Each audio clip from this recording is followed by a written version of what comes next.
जय हिंद दोस्तों, आज मैं आप लोगों को साधारण ब्याज बताने जा रहा हूं।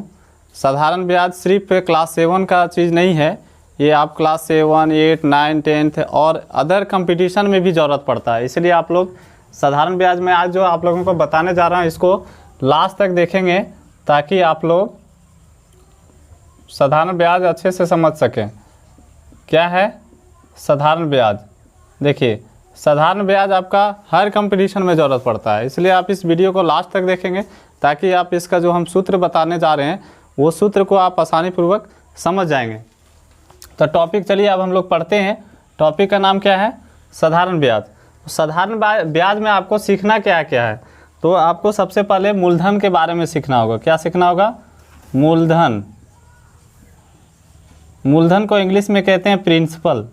क्या कहते हैं? प्रिंसिपल। क्या कहते हैं? प्रिंसिपल। प्रिंसिपल मतलब क्या हो गया? क्या है मूलधन? सबसे पहले कि मूलधन किसको कहते हैं, क्या है, ये समझना होगा। तो मूलधन हो गया जैसे आप किसी से जो आप कर्ज लेते हैं, तो जो आप कर्ज ले रहे हैं वही आपका मूलधन हो गया। इसका डेफिनेशन कैसे देंगे, परिभाषा कैसे लिखेंगे? किसी से उधार ली गई राशि, किसी से उधार ली गई राशि को मूलधन कहते हैं। मूलधन कहते हैं। अब ये हमको समझ में आ गया, हम लोगों को समझ में आ गया कि मूलधन है क्या, यानी किसी से उधार ली गई राशि को मूलधन कहते हैं। मान के चलिए कि हम बैंक से 10,000 लोन लिए हैं, तो ये 10,000 आपका क्या हो गया? मूलधन हो गया। अब मूलधन के बाद हमारा आता है दूसरा है ब्याज। ब्याज को कहते हैं इंटरेस्ट। इंग्लिश में कहते हैं इसको इंटरेस्ट। ब्याज किसको कहते हैं? मूलधन के अलावा जो पैसा देना पड़ता है, ठीक है। तो निश्चित अवधि के बाद बैंक द्वारा वापस ली गई अतिरिक्त राशि ब्याज होता है। डेफिनेशन कैसे लिखेंगे? निश्चित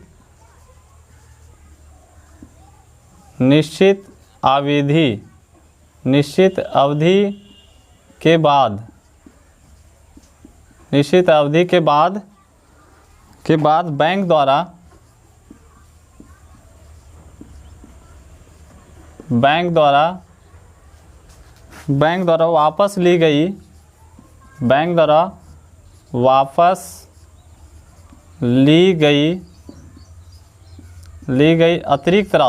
द्वारा वापस ली गई अतिरिक्त राशि होती है। यदि हम लोग ये दो चीज़ को समझ गए, मूलधन क्या है, ब्याज क्या है, यानी कि ब्याज क्या हो गया? यदि हम किसी से 10,000, आपका मूलधन 10,000 था और जब उस कर्ज वापस कर रहे हैं तो 12,000 देना पड़ रहा है, तो ये 2,000 जो आपका है ये आपका ब्याज हो गया। तो देखिए ये दोनों का यदि हम लोग जोड़ देंगे तो क्या ज्ञात होगा? मिश्रधन। मिश्रधन क्या होता है? मिश्रधन क्या होता है कि मूलधन और मूलधन जोड़ ब्याज, ये दोनों का जोड़ के जो आएगा वो क्या कहलाएगा? मिश्रधन कहलाएगा। क्या कहलाएगा? मिश्रधन कहलाएगा। तो आप ये समझ गए हैं कि मूलधन क्या है, ब्याज क्या है, मिश्रधन क्या है। इसके बाद हम लोग अब इसका सूत्र का चर्चा करेंगे। क्या चर्चा करेंगे? आप स्क्रीनशॉट भी ले सकते हैं। तो अब हम लोग सूत्र पढ़ेंगे इसका।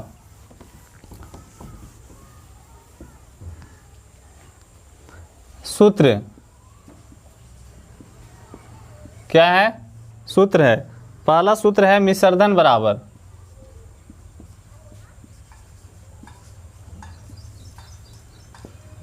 बराबर होता है मूलधन प्लस ब्याज। मिश्रधन को इंग्लिश में कहते हैं अमाउंट। तो ये बराबर P + I। एक सूत्र ये हो गया। इसी का दूसरा सूत्र हो जाएगा ब्याज बराबर इसी का। ब्याज बराबर क्या हो जाएगा? मिश्रधन में घटा देंगे मूलधन को, मिश्रधन माइनस मूलधन। विसर्धन माइनस मूलधन। ब्याज को क्या कहते हैं? आई। इंटरेस्ट बराबर ये माइनस पी। दूसरा सूत्र हम लोग का ये हो गया। इसी का तीसरा सूत्र, मूलधन बराबर क्या होगा, मिश्रधन माइनस मूलधन बराबर मिश्रधन माइनस ब्याज, यानी कि P बराबर ये माइनस आई। इस तरह से हमारा 3 सूत्र क्लियर हो गया। अब हम लोग पढ़ेंगे चौथा सूत्र। चौथा सूत्र हम लोग पढ़ेंगे अब। देखिए चौथा सूत्र है साधारण ब्याज बराबर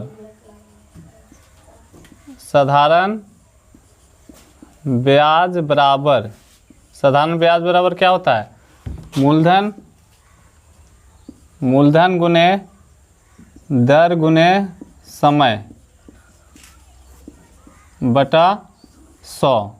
ठीक है, तो इस तरह से इसको शॉर्ट में हम लोग लिख सकते हैं। साधारण ब्याज को क्या कहते हैं, SI सिंपल इंटरेस्ट बराबर मूलधन को P से डिनोट करते हैं, P गुने R गुने T बटे 100। कभी कभी क्या होता है कि आपका साधारण ब्याज दिया रहेगा और मूलधन पूछ देगा, तो हम लोग मूलधन बराबर भी सूत्र बना सकते हैं। इसी से मूलधन बराबर सूत्र कैसे बनाएंगे, मूलधन बराबर कैसे हो जाएगा, देखिए क्या करेंगे, इसको हम लोग इसके नीचे 1 है, क्रॉस मल्टीपल करेंगे तो साधारण ब्याज से कितना गुना हो जाएगा, 100 हो जाएगा। यानी साधारण